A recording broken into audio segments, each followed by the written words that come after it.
Bismillah, Assalamualaikum warahmatullahi wabarakatuh. Innal hamdalillah nahmaduhu wa nasta'inuhu wa nastaghfiruh wa na'udzu billahi min syururi anfusina wa min sayyiati a'malina may yahdihillahu fala mudhillalah wa may yudhlil fala hadiyalah. Asyhadu an la ilaha illallah wa asyhadu anna Muhammadan abduhu wa rasuluh la nabiyya ba'da. Amma ba'du. Halo sahabat muslim semuanya. Kali ini Konesha akan menjelaskan tentang Sirah Nabawiyah mengenai Masjid Nabawi. Pastinya kalian pernah dengar soal Masjid Nabawi kan? Masjid Nabawi menjadi salah satu masjid yang mengandung sejarah penting bagi umat Islam. Masjid ini dibangun oleh Rasulullah SAW dan dari masjid inilah beliau mulai mengembangkan dakwah dan syiar Islam ke berbagai penjuru negeri. Masjid yang terletak di kota Madinah, Arab Saudi, hingga kini menjadi awal tempat makam Nabi Muhammad SAW dan para khalifah Islam awal. Masjid Nabawi juga menjadi pusat ibadah kegiatan keagamaan di Madinah dan sebagai salah satu destinasi yang biasa dikunjungi oleh umat Islam ketika menunaikan ibadah haji atau umrah. Dalam buku Keajaiban Masjid Nabawi karya M. Muhammad Irawan, diceritakan bahwa Masjid Nabawi merupakan masjid kedua yang dibangun oleh Rasulullah setelah Masjid Quba.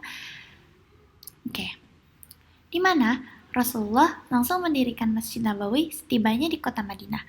Lokasi pembangunan masjid ini merupakan titik di mana unta yang ditunggangi Rasulullah menekukkan lututnya dan menderum di hamparan tanah di depan rumah Abu.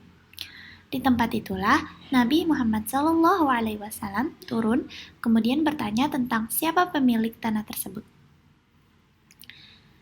Sebelumnya, lokasi tersebut merupakan tempat penjemuran buah kurma milik dua anak yatim bersaudara, yakni Sahal dan Suhail bin Amr, yang kemudian dibeli oleh Rasulullah SAW.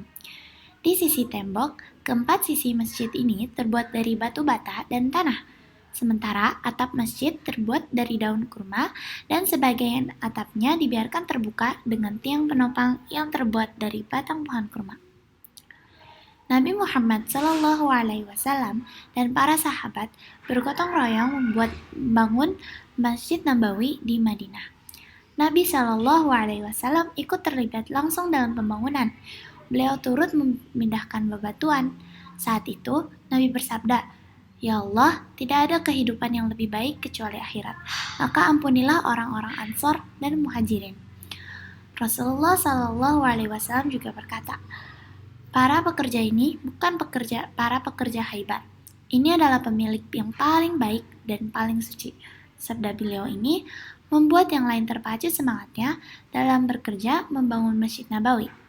Salah seorang berkata, "Kalau kita duduk saja, sedangkan Rasulullah ikut bekerja, ini adalah perbuatan yang seorang yang sesat." Di lokasi pendirian Masjid Nabawi, dulunya ada kebun kurma, kuburan orang-orang musyrik, dan puing-puing reruntuhan bangunan. Kemudian, kuburan orang musyrik itu digali, reruntuhannya diratakan, dan pohon kurmanya ditebas, sekaligus menetapkan arah kiblat yang saat itu masih ke arah Baitul Maqdis. Sekian sejarah dari Masjid Nabawi yang bisa saya sampaikan. Kurang lebihnya mohon maaf. Saya tutup. Wabillahi taufiq wal hidayah. Wassalamualaikum warahmatullahi wabarakatuh.